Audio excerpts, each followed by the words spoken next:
At the keynote session, Gary was up there with Garth, and they were talking about some of the new product announcements.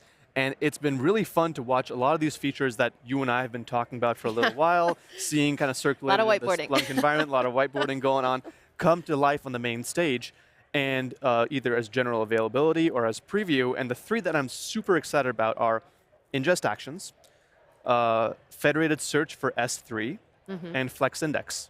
Yeah. And so these three are part of the whole life cycle of moving data somewhere in the right shape, landing it in the right destination in an object store or elsewhere, and then kind of making it come together as part of a full data life cycle. So you pre-process it before you store it. You store it the right way, whether it's in the flex index, the classic index, or now often one of our data lakes. Yes, yeah. But now you have access to it with that federated search that can start to search outside of Splunk and into. Exactly. I mean, it kind of all fits together. Exactly. One thing that comes to mind for me is how workload pricing fits into that. Yeah. So it really doesn't work in that traditional ingest model, but it really starts to make a lot of sense when you're doing all those three things in that workload pricing model. Right, and workload pricing was almost our first way of getting into this world, right? Because we said the proxy of data value was the amount of compute utilization and resource utilization that it was taking up.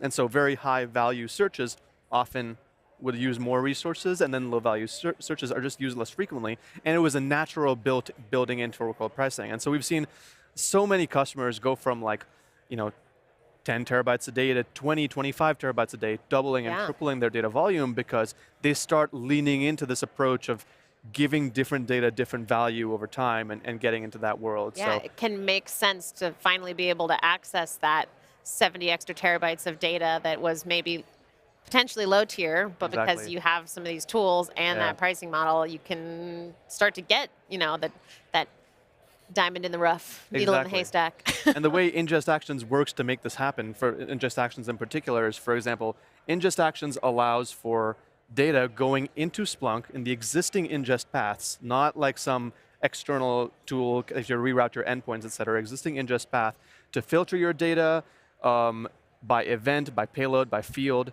a mask PII, so you make sure sensitive information is gone, and then route that to a Splunk index or to an S3 bucket in AWS, which ties into the federated search stuff that you just mentioned.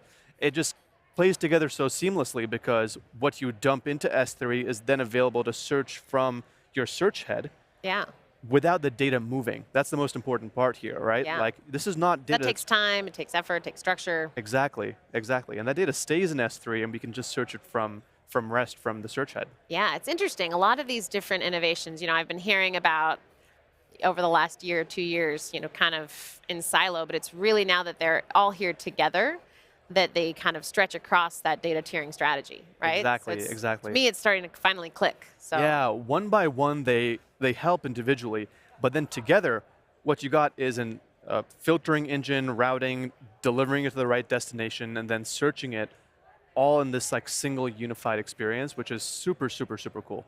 Yeah. That's awesome. So pivoting a little bit. Yeah. We talked a lot this week about the extensibility of the platform. Yeah.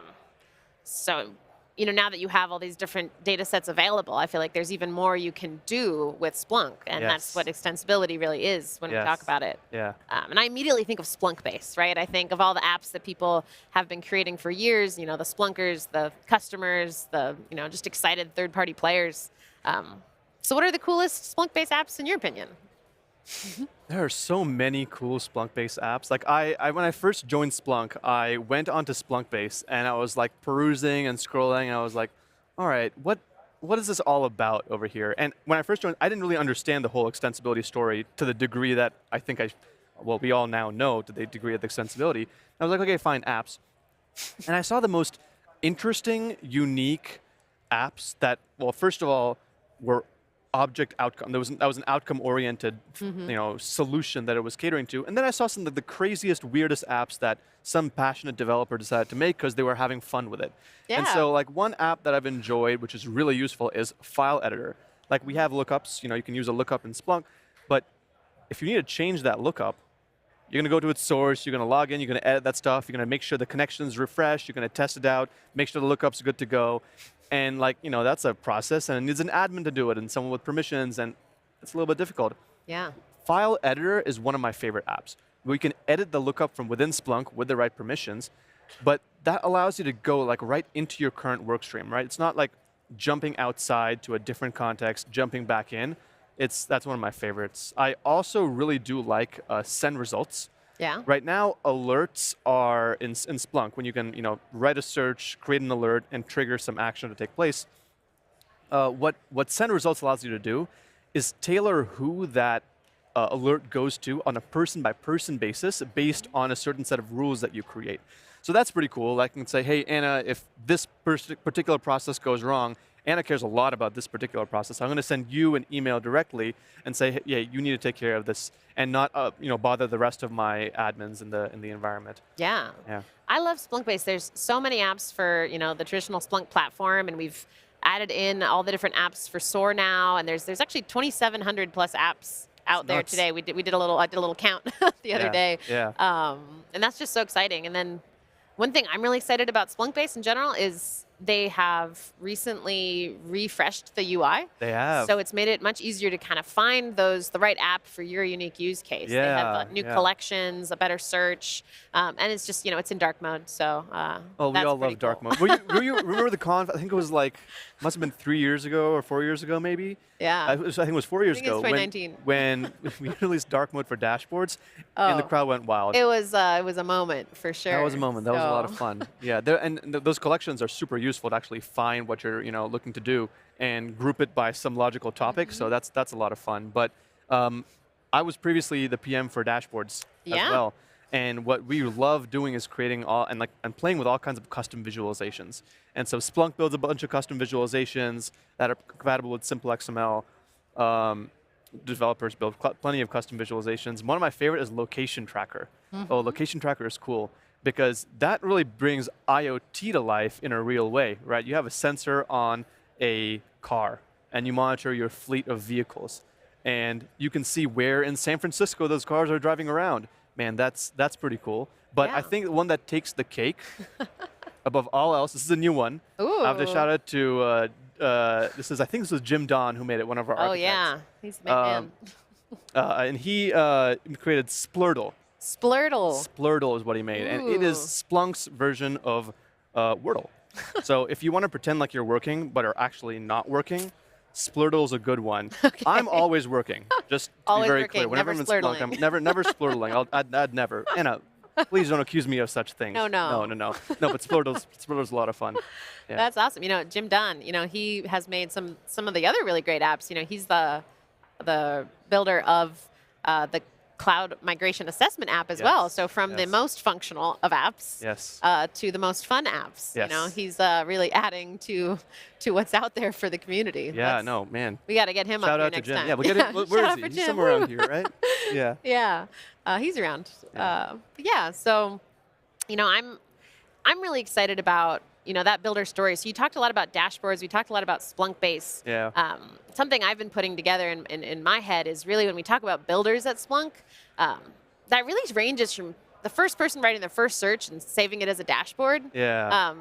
To somebody building building the most extensive and cool app for Splunk Base, right? Yeah. It's kind of that journey with Splunk from starting out, but you're at different phases of that builder journey. Yeah. And here this year at Conf, we have the Builder Bar. Yeah. Which is a really fun, you can have a drink and kind of, no matter where you are in that builder journey, get, like-minded people to help you brainstorm, help you solve your toughest problems. So that's kind of my favorite thing here at Conf this year. I was talking at Builder Bar yesterday, and everyone there is so, there's new builders, there's, legacy, veteran builders who've been with us for a long time, and everyone's just fun to talk to and just hang around with. You get so many good ideas over there. As a product guy, I'm just like, that's a good one. I'm gonna note that down myself for a little bit of my knowledge. But I like to consider myself a builder, but less so than some of our experts around here. The best I could do was building an app to track my dog and how he was doing just generally in life. I tracked his heart rate and his exercise patterns. This is actually the project I used to get familiar with Splunk in the first Oh, that's place. awesome. And so Yogi's doing great. But we had a whole Splunk dashboard for him. And I was like, what's he up to these days? Still sleeping? All right. Cool. Would you say that's the most interesting thing you've ever used Splunk for? It's the most fun thing I've used Splunk for sure. Interesting is probably gets to like where we start seeing customers do really, really super unique stuff. That like, oh man, the customer stories on this are all over Splunk's website. But those are interesting things for sure. Yeah, we've been trying to, eat our own dog food, use Splunk on Splunk on Splunk here. Yes, So I've actually done some really interesting interviews with some of our leaders in the NOC about how we're using, Splunk Cloud for Splunk Cloud to keep Splunk Cloud resilient. That's been really interesting. And then even for conf, so all the amazing stats we're bringing out there on like 8 billion searches in the last month and over 1 million active users. That's all, how fast the McLaren racers are yeah, going over exactly. here, How right? fast? That's all coming from our awesome like internal product team using Splunk to measure Splunk. So they're kind of my best friends over there. We're They're good. They're writing good. searches, figuring out what we can really use to highlight the cool scale of Splunk. So yeah. So here we are at Conf, Yes. right? So there's amazing breakout sessions. What are the ones you're the most excited about? There's been a few, but like the ones that we really, really love that I've enjoyed is, of course, searching federated search with S3, platform 1604. But the one I'm really most excited about is clarification. Clara Merriman is amazing. So everyone check out PLA 1162. So that's going to be the one that that really sticks with me. Awesome. And you know what? This is best conf yet, One of the sessions I would say don't miss, I think it actually happened yesterday, so you might get to tune into it on virtual, is the what's new with Splunk Cloud and Splunk Enterprise Platform 9.0. Yeah. So platform PLA 1202, and that's the one not to miss from my point. So Perfect. thank you so much. Yeah, We're thanks. That was so a excited good time, to- Anna. Yeah, thanks for having me on here. This is a lot of fun. Yeah, I'm so glad we could do this. Yeah, This is, good stuff. best conf yet. Go watch the sessions.